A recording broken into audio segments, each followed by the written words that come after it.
Hello and welcome to our World Plone Day session.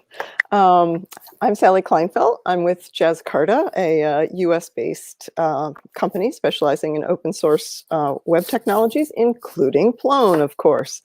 And with me is Kathy Sparks, who is the Director of Publications at Dumbarton Oaks, which is a research institution of Harvard University. Lain Wilson, who is a digital content manager at Dumbarton Oaks. Tom Elliot, who is the Associate Director for Digital Programs and Senior Research Scholar at the Institute for the Study of the Ancient World, which is a research institute of NYU. And Alec Mitchell, who is one of the developers here at Jazzcarta, a former Plone release manager, I might add, and he has been involved with both these sites. So just from me, Kathy and I have been working together on the Dumbarton Oaks website since its beginnings in 2011. So that goes back a while. And Lain joined the fray in 2013. Tom and I have been working together on the ISAW Plone site since it was redesigned in 2014. So we also have a long history. And I'm so excited to have everybody here together because these two organizations have a lot in common, you know, academic institutions, ancient world oriented, among other things, and yet we've never all been in a chat together. So this is exciting. Yeah, their garden is a lot nicer than ours. That's true. That's true. Okay, so I'm going to kick things off by just suggesting, why don't we start with you, Kathy, and Lain, you chime in and just give us a little overview of your institution and the purpose of your website. I'm going to show a screenshot while you're talking so everyone can see the URL. Okay. Well, I really just, when I started at Dumbarton Oaks, there was just a basic HTML website, and it wasn't really serving the needs of the community. And our community is postdoctoral scholars and postdoctoral research, but also the public, because we do have a public-facing aspect. People come to the museum, they come to visit the gardens. So we really have a dual-purpose website, which serves the community with information, and then also serves the scholars with resources for research and other things. So we really needed something complex and that could present the objects and information in a way that was like fairly loose, and we could do it in different ways. And we had a lot of constituents that had different, as you were both remember, Alec and Sally, that wanted a lot of different things in a lot of different ways. And the only way to really accomplish that was an object-oriented database type website like Plone. And we looked at several different similar, well, basically Drupal and Plone, and I think there were a couple others at that time. But we settled on Plone because mainly because A, it was open source, and then stuff that we could develop that could be shared by other people in the wider worldwide community, and things that they were working on we could also share in, which happened several times, didn't it, while we were working on our website. So and that's like the 5-nickel tour of why we chose Plone, and in our audience and the way that's developed over time. I'll let Lain speak to a lot of that, but at the beginning we were more focused inward on our community in the institution, and over time we've turned that more outward, but Plone has allowed us that flexibility as well. So great. Lain, do you want to chime in here with any other thoughts about that? Yeah, I mean, I think the website has, Kathy mentioned that it provides the flexibility to address changing institutional priorities and expanding audiences. And that's something that I think we've really focused on over the last decade in building out new research projects, in building out online exhibits that are meant to present information to both scholars and people in the know about the content, but also to provide an introduction to a more general public who's interested in what we do, what we have, and what we can offer. We've kind of been really blessed to be able to build a great communications team internally who have presented our research and resources to multiple audiences through our online newsletter that's presented using the Plone news item content type, and that's been a really great improvement as well. That's been facilitated by the content management system. Great. All right. Shall we switch over to Tom and get a brief idea about the ISAW site? I'll put up a screenshot again for the same reason, so you all can see the URL. Right. So I can probably be pretty brief because there's quite a lot of commonality here, Sally, as you indicated at the beginning, both in terms of the nature of our institution, although we're smaller than Dumbarton Oaks, but we have the same kind of graduate, postgraduate research and teaching focus, and we also have a strong outreach component. Though we don't have a permanent collection, and we don't have a big facility, but we do a lot of public-facing programming. In prior to COVID, we had as many as 15 to 25 public lectures a semester. And we also had on the order of 2 exhibitions a year. These are always sourced externally, so we're bringing material in from outside. These exhibitions are meant for the public in the first instance. They're free, and our focus is on trying to bridge that gap between public interest and scholarly engagement. And so you'll see the difference when you visit one of our exhibitions in person, when you look at the labels, the kinds of things we put on them, the kinds of themes and materials that are addressed. It's all, part of this idea. And in particular, our kind of unifying research focus at ISAW is on comparative and connective overlaps between different different ancient cultures, whether they're in the kind of the broad Mediterranean basin, or as you move eastward across Asia and North Africa. So that's kind of the institutional footprint. A lot of commonality there. Plone, we chose Plone for our website. Prior to engaging with Jazzcarta, we'd selected some years before, and we had a part-time staff developer who did the initial build out for us and some of our initial customization. And we turned to Jazzcarta when we were ready to get serious about a major redesign, as well as a bunch of upgrades.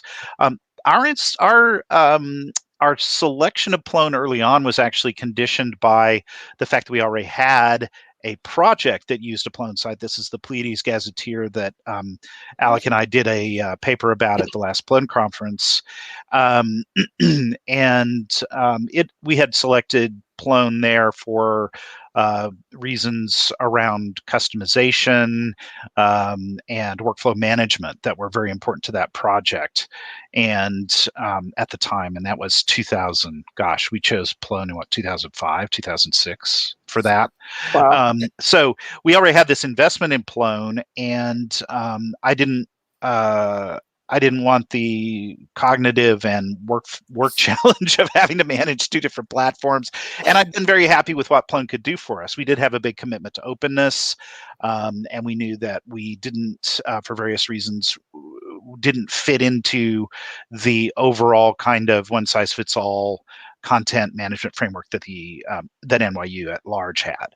And it's an institution where you don't have to be part of that bucket if it doesn't make sense to you. So we picked Plone, and that's been the maybe one difference from Dumbarton Oaks is that our focus with the website itself has been primarily external from the beginning.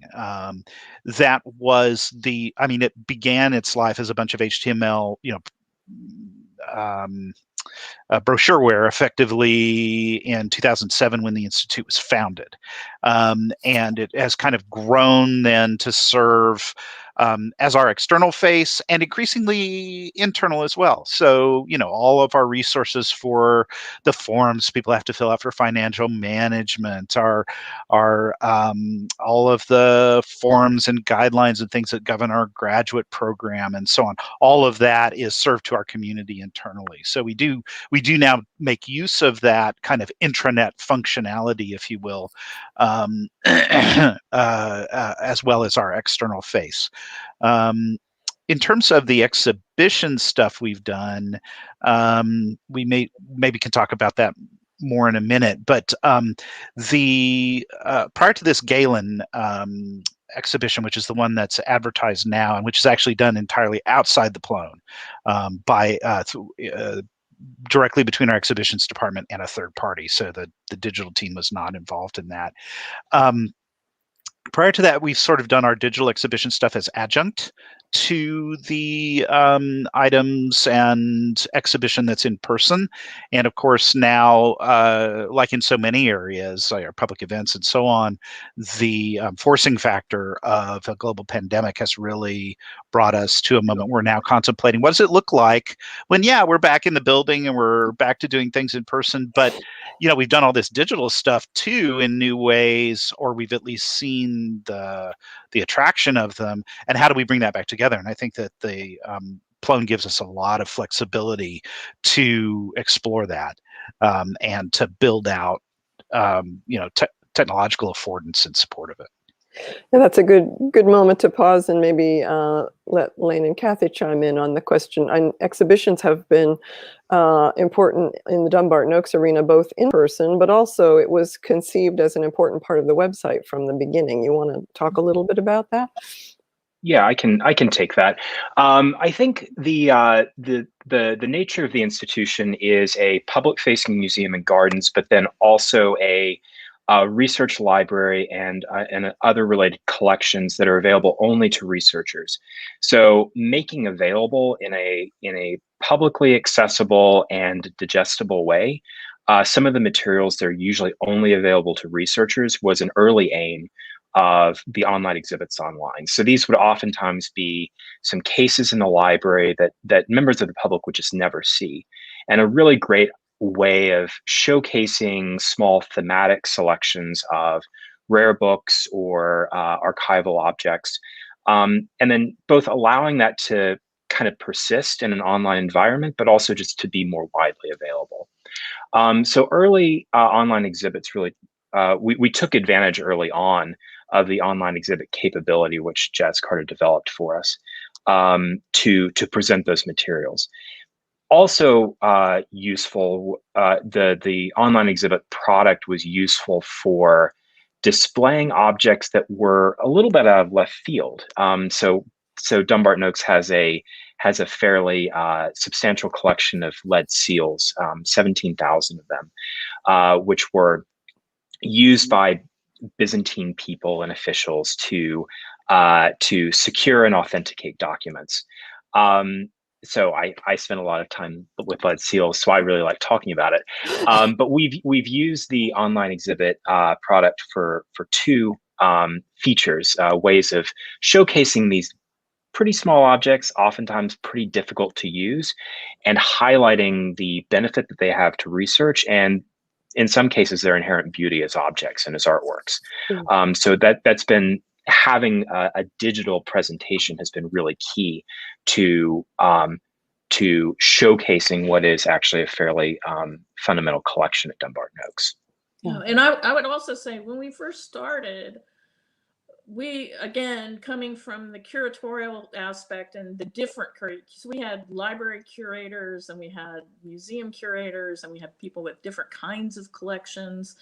So we sort of started from the thing of online exhibits and online publications and, sort of siloed in the same way. But as we move through,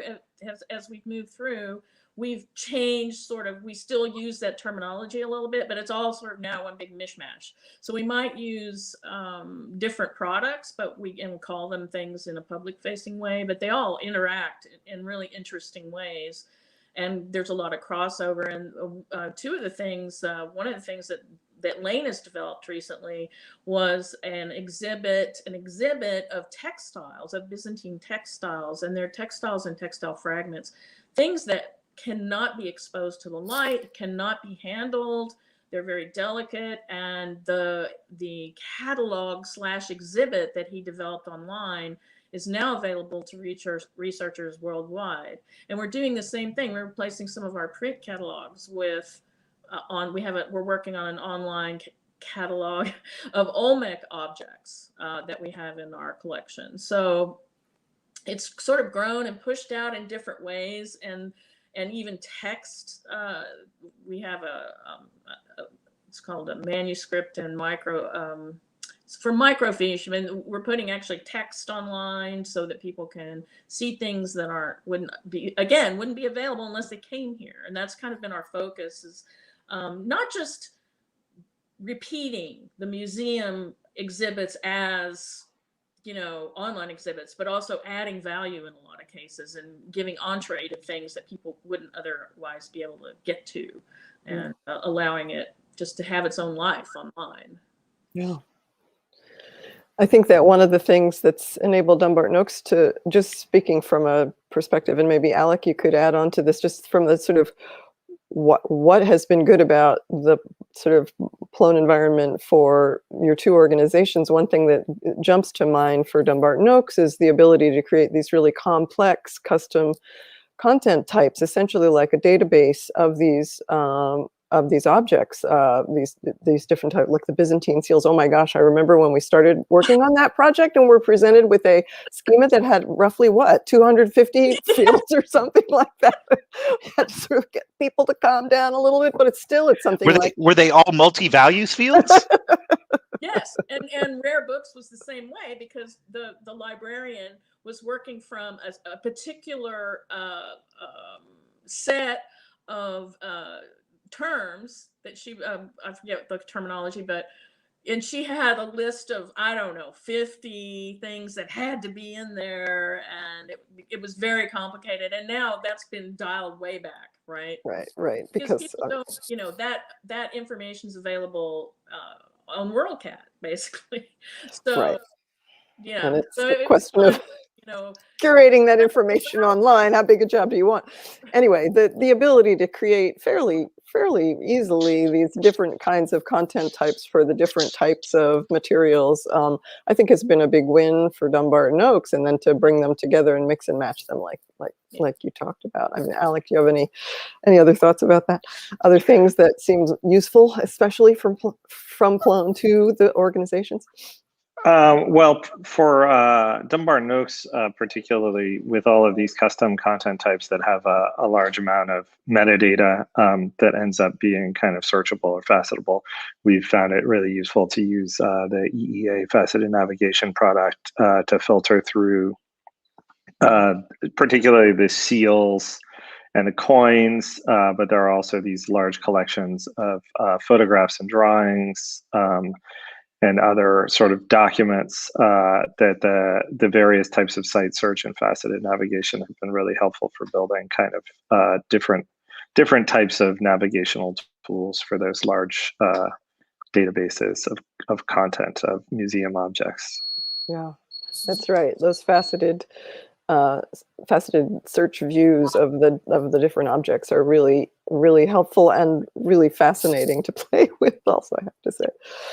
One of the interesting things, Tom talked about internal use, kind of intranet use. Dumbarton Oaks started out being very focused in that way. It seems like just a different group of people that didn't take off particularly for Dumbarton Oaks like it did for ISAW. It seems to me like the capabilities of Plone in the area of workflow and different kinds of fine-grained access permissions so that different people can do different things on different parts of the site has been quite important for ISAW. Was originally conceived to be important to Dumbarton Oaks, but people people decide to offload their editing to. Yeah, there were. I would say there were three developments there. So we started out with an intranet similar to what Tom talked about, and primarily because the original vision was to have everybody had active logins where they could go in and edit and be active contributors to the website, and that ended up being, with very few exceptions, something that wasn't a model that was that we could really continue with. So the vast majority of staff and fellows at Dumbarton Oaks never ended up logging into the website. So if you say, "Hey, finance forms are available in the intranet," they had no idea what was going on. So the second development was our adoption a few years ago of Salesforce as a customer relation CRM. And management of a lot of workflows and historical data within Salesforce. So that then became an opportunity to build out a community site there. So we migrated all of the various internal documents over to that, which it was all available through a single sign-in through our web portal. So that ended up working better for most people. But I guess the experience is kind of the reverse of what Tom talked about at ISOL, where we started out very internally focused in how do we build out the website with tools that are going to be useful to the community. And we found that more and more the external audience and building those up and cultivating those communities is what's the priority of our public-facing website. Yeah, and also our IT department had a big role to play there with the Salesforce, with bringing Salesforce forward, and some of the things that Tom mentioned, like graduate applications, and our administrative office uses proprietary software. I don't even know what it is for that. That's developed specifically for that. And then we also have our events department that uses some other software, proprietary software for booking rooms. And I mean, it's complicated for what they do. So we could have developed that in Plone, but they just, that commercial package was sitting out there and we had the budget. And so they just preferred that, which was fine with us. Yeah. And I should be a little clear. I mean, I think the magic sauce for the internet piece working for us is right where Lain was talking about. We invested a huge amount of time and money and Alec and Sally's hair being pulled out in integrating with NYU single sign-on solution. So that because though a commitment was made at the ISA level to use our website in this way, it was very painful for a lot of our users to have a separate login and all that jazz, which is how we began things, because it's just one more thing to keep track of in a world where there are a bazillion things to keep track of and you only need it once a quarter, so on. And so the single sign-on does two things for us there. It takes away that mess, and the way the single sign-on solution works at NYU is once you've signed into one property in a given web session, ahead of expiration, you don't have to keep entering credentials as you move from one NYU property to another. Yeah. So it's a very clean handoff from being on the page that summarizes what you need to do about X in the academic program to the various NYU systems, that are implemented for that. And so it makes it a pretty seamless experience once everybody got used to the single sign-on solution and the multi-factor solution that came after that, that got added onto that and so on. So that, we don't have a ton of business process applications that we've built out inside Plone. Mm-hmm. No, I mean, we just link to the things that are used across the institution. We have a fair bit of our processes documented there. Example, filled out forms for people to compare where there's still, an old school kind of PDF form experience, that kind of thing we do have quite a lot of. How do you sign up for lunch? All that kind of stuff is in there. And with that single sign-on in place, it people are comfortable checking in, and we can control access when necessary. Right. Yeah. Well, this has been a really great little compare and contrast between two similar but different institutions. Is there anything that we haven't kind of covered that anybody wants to, anything that you had in your mind? Oh, I want to talk about this that you still want to talk about? I just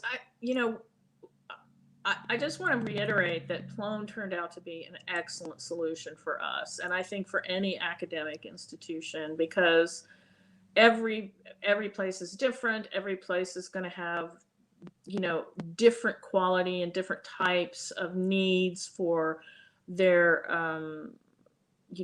their objects and their different materials and their different experiences. And the Plone just makes it easy to customize in a way for people and for both the constituents and for the content that you just couldn't do with other, or you could, but you would pay a lot of money for. And I like paying the money to development rather than to a company that's proprietary, because that development then gets shared with other academic institutions. And that to me is, it builds a community, and it builds a way of like a syntax for us all to use. And I really like that. And so I've always been very happy that we chose Plone. I've never looked back and said, "Oh, why didn't we use Drupal?" I just chime into that. And they said, "Oh, we can give you this." And I talked to people at Harvard, and they're like, "No, don't do it." I just chime in and with a thank you to Dumbarton Oaks, because some of the things that we have developed for them, such as the exhibitions add-on package for Plone and the timeline package and other things, Dumbarton Oaks gave us permission to develop that as open source projects, so they are available for anyone to use. We couldn't have done it without Jess Carta. I have to say. Well, thank you.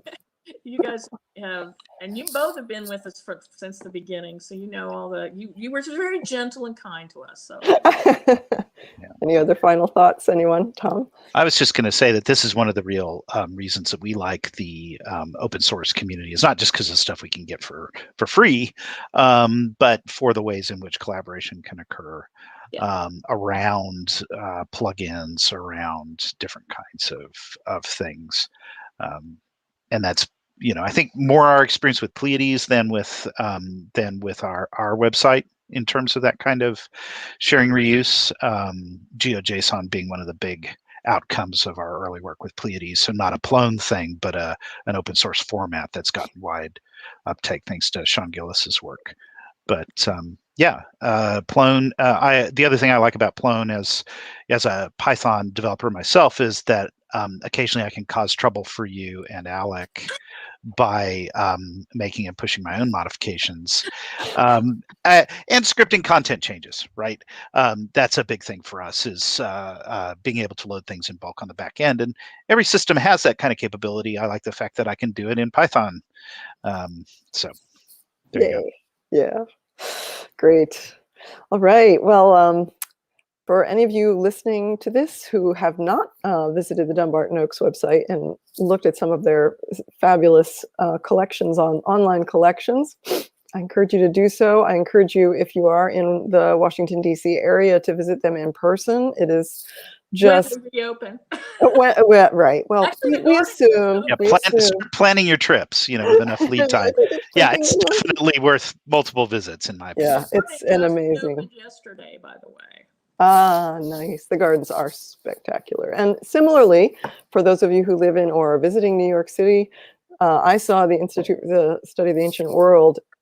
Their exhibitions are, they also have publicly accessible libraries and things like that, but their exhibitions are really stunning. So right around the corner from the Met. Right around the corner from the Metropolitan Museum. Right. All right. Well, thank you so much for this conversation, and off to Dumbarton Oaks and NYU. Happy Plone Day, everybody. Yes, indeed. Happy Plone Day. Thanks, Sally. Thank you.